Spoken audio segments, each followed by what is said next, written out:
as you're younger, you're really going to want to focus on your throwing, because as you get up to higher levels, that'll be the main thing. If you have a strong arm, you can play outfield or catcher or even third base.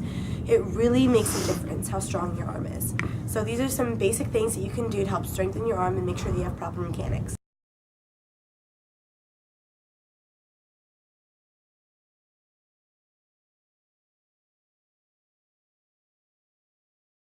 So a simple drill that you can do, even inside your house, the plush ball, is a wrist flip, and this helps you get the 12 to 6 spin that I talked about earlier.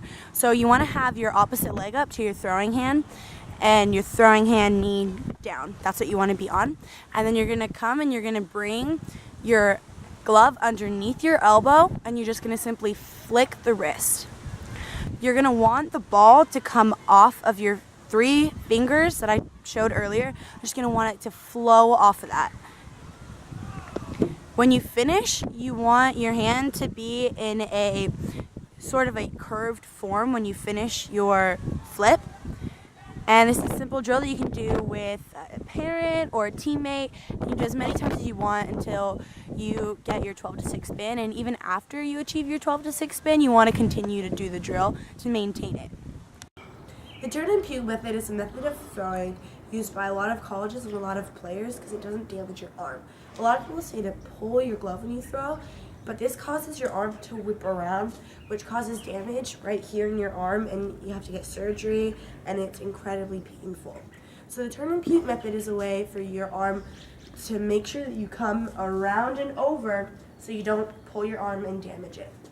So what you do is when you do your cobras, which you worked on earlier, and you're coming through, you turn your glove like you're going to puke in it. So you turn, you point, you're coming through, and you look like you're going to point. So that's basically the gist of it. So as you're doing your cobras, you can turn and make sure you practice that when you're doing your step and follow through. And even your long toss, you make sure to point, do the puke, which you'll see later in the video. And you always want to make sure you follow through with your legs, so it would look like this. Make sure you have your cobra, and then you go. So you turn, you point, you're coming through, make sure you snap, you have your puke, and you always follow through. So that's the turn and puke method, and it can save a lot of damage to your arm. And it's also better for your arm, and it can also help you to have a stronger arm too.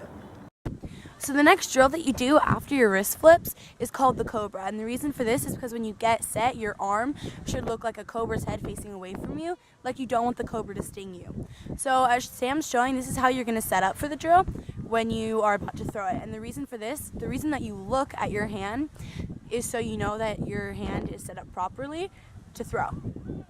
And from this point, you're just going to turn, do the turn and puke method as I talked about earlier, and finish with your wrist flip as well.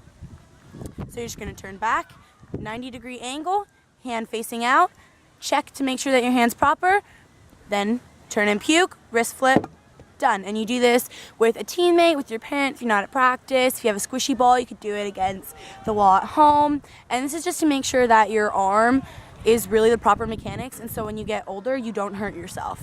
So that's the cobra method. So after you do your flips, and you back up and do more wrist flips, and you do the cobras and everything, and you do stationary. And this is really just to work on your arm and not move your leg, so you can really focus on getting everything that you've already done in. Make sure you get your cobra and finish. Nice and slow and steady. Don't look around.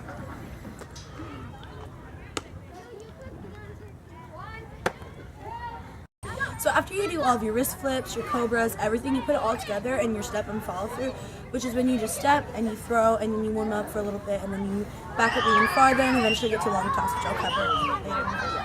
So basically you just step, you throw, and you follow through.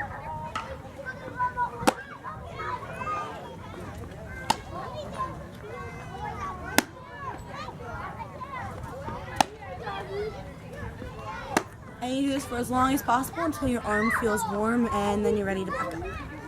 So long toss is just to stretch out your arm. It's not to see how far you can throw, how hard you can throw. The point is just to really stretch out your arm.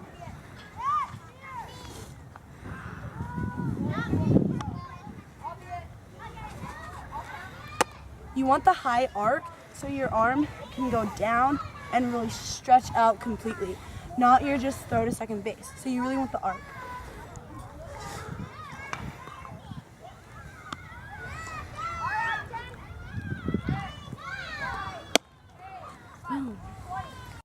So those are some simple drills that you can do. I mean, you can do it with a plush ball in your house at home. You could even do it with a partner at the park, or even go to practice early and practice those things if you don't do that.